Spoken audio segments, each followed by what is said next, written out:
시청자 여러분 안녕하십니까? VOA 뉴스투데이 시작합니다.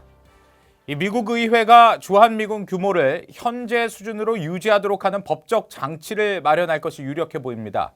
일각에서 제기된 주한미군 감축설의 근거로 거론된 감축 하한선 2만 2천 명 조항은 이미 2달 전에 효력이 끝났습니다. 첫 소식 이조은 기자가 보도합니다. 미국 의회 상임위의 핵심 보좌관은 26일 VOA에 주한미군 규모와 관련해 상하원 법안은 28,500명이라는 특정 수준으로 유지돼야 한다는 의회의 의지를 표명했다고 밝혔습니다. 상원과 하원이 주한미군 규모 28,500명 이하 감축 금지 조항이 포함된 각각의 2020 회계연도 국방수권 법안을 통과시킨 사실을 상기시킨 겁니다. 상하원의 법안 조정 협상이 진행 중이기 때문에 최종 확정은 아직 아니지만 상하원 이견이 없어 기존 내용이 최종안에 포함될 가능성이 높다는 의미로 풀이됩니다. 최근 미한 방위비 분담금 협상을 두고 일각에서 제기된 주한미군 감축설의 근거 중 하나인 미 의회 허용 감축 하한선 2만 2천 명 조항에 대해선 효력이 없어졌다고 재확인했습니다. 해당 조항은 2019 회계연도 국방수권법에 포함됐었지만 지난 9월 30일 2019 회계연도 종료로 법적 효력이 더 이상 없다는 겁니다. 트럼프 행정부의 독단적인 주한미군 감축 가능성도 일축했습니다. 트럼프 행정부가 주한미군 감축을 결정하고 주한미군 규모 28,500명 이하 감축 예산을 사용하려면 의회의 승인을 거쳐야 한다는 겁니다. 또 국방장관은 규모 감축이 미 국가 안보 이익에 부합하고 영내 미국과 동맹국의 안보 이익을 상당히 저해하지 않을 것이며 북한 재래식 병력의 위협 감소와 비례한다는 점도 의회에 입증해야 합니다. 다만 상원 군사위원장은 영내 안보 환경이 변한다면 규모 감축을 고려할 수 있다는 입장을 보였습니다. The level of troops are there for a specific purpose now, and that purpose would be reduced, and the troops should be reduced at the same time. 상하원 군사위는 지난 22일까지 새 국방수권 법안에 대한 협상을 마무리할 계획이라고 발표했지만 국경장벽 건설과 우주군 창설 예산 문제의 이견으로 결론을 내지 못하고 있습니다. 또 올해 회기가 10일도 채 남지 않은 상황에서 의회 관심이 트럼프 대통령 탄핵에 집중되면서 국방수권 법안 처리는 해를 넘길 가능성도 배제할 수 없습니다.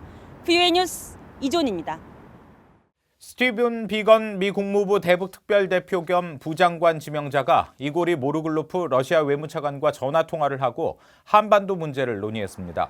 러시아 외무부는 26일 비건 대표와 모르글로프 차관이 이번 통화에서 한반도 문제의 정치 외교적 해결 과정에 대한 현재 상황과 전망을 논의했으며 이번 통화는 미국 측의 요청에 따라 이루어졌다고 말했습니다. 그러면서 양측은 이 문제에 대한 신속한 진전의 이해관계가 있는 모든 관련국들이 조율된 노력을 기울이는 것이 중요하다는 점을 강조했다고 덧붙였습니다. 앞서 러시아 측은 지난주 모스크바를 공식 방문한 북한 최선희 외무성 일부상에게 중국과 러시아가 공동으로 발전시킨 한반도 문제 해결 로드맵을 소개한 것으로 알려졌습니다. 워싱턴에서 인도 태평양 지역에서 중국의 역량을 주제로 한 토론회가 열렸습니다. 중국의 부상을 우려하는 목소리가 높은 가운데 중국이 북한 문제에서도 주도권을 놓지 않으려 할 것이라는 분석이 나왔습니다. 함지하 기자가 취재했습니다. 워싱턴의 허드슨 연구소가 주최한 토론회에서 인도의 민간단체 ORF의 두루바 자이샨카 미국 국장은 중국의 경제, 외교, 안보 등 국제사회 영향력이 높아지면서 주변국들의 우려도 높아지고 있다며 중국의 폐쇄적인 통치체제 문제를 지적했습니다. A truly global power that has a very closed system of governance. And so even when decisions are made in Beijing, they're viewed with a great deal of suspicion. 자이샨카 국장은 그러면서 중국은 경제 상호주의가 부족하고 영토 수정주의를 내세우면서 국제사회의 규범을 무시하고 있다고 비판했습니다. 일본 자위대 전투기가 중국 전투기 등의 접근으로 638차례나 출격했던 사례가 거론되면서 중국에 대한 일본의 불신도 지적됐습니다. Even through the Japan-China relations has been improving since 2017. The China's military activities have not changed.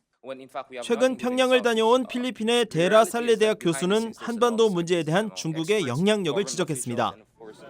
The Chinese want to make sure that Beijing is essentially the end point of any kind of diplomacy.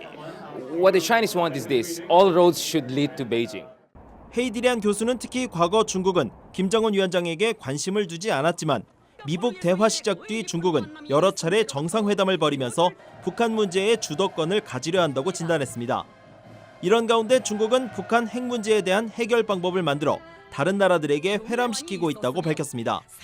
러시아를 방문한 러위청 중국 외교부 부부장은 25일 기자들을 만나 러시아와 함께 북핵 해결 실무안을 만들어 다른 나라들에게 보내 의견을 모으고 있다고 밝혔습니다. 그러면서 중국은 한반도의 모든 문제가 합당하게 해결되도록 비핵화 일정 등 모든 핵 문제의 정치적 해결을 진전시킬 것이라고 밝혀 향후 중국의 개입 의사를 분명히 했습니다. VOA 뉴스 함재합니다. 북한에 억류됐다가 혼수 상태로 석방된 뒤 숨진 오토 원비어 씨의 부모가 전 세계에 있는 북한의 자산을 찾아 책임을 묻겠다고 선언하면서 이 북한의 해외 자산이 다시 주목받고 있습니다. 이 북한은 원비어 씨 부모가 언급한 독일 내 호스텔과 같은 해외 공간을 활용한 자산과 이 프랑스, 이탈리아의 은행 계좌를 운영하는 것으로 파악됐습니다. 김영교 기자의 보도입니다.